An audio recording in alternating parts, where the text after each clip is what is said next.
Please subscribe. A small action of love from your side helps us to work harder.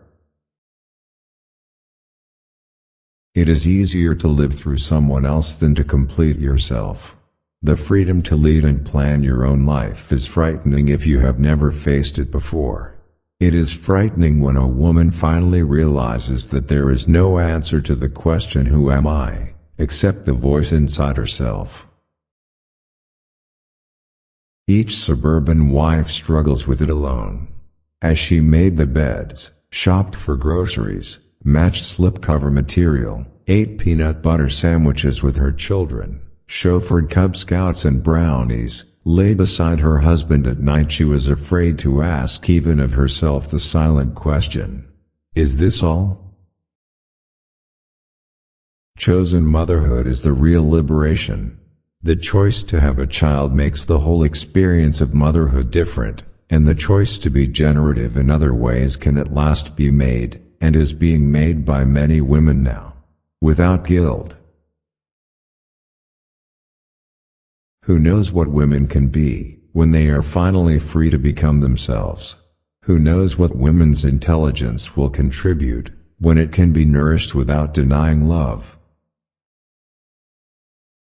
The feminists had destroyed the old image of woman, but they could not erase the hostility, the prejudice, the discrimination that still remained.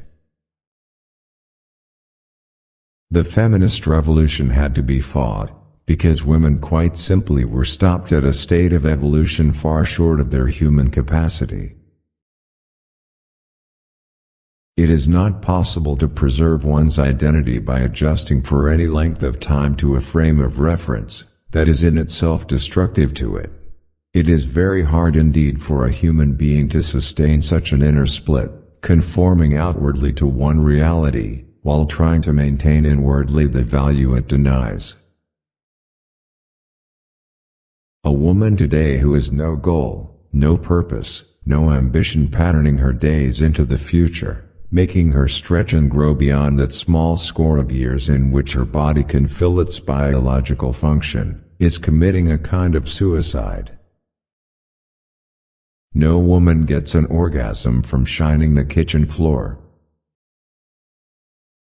Woman's sexual problems are, in this sense, byproducts of the suppression of her basic need to grow and fulfill her potentialities as a human being, potentialities which the mystique of feminine fulfillment ignores.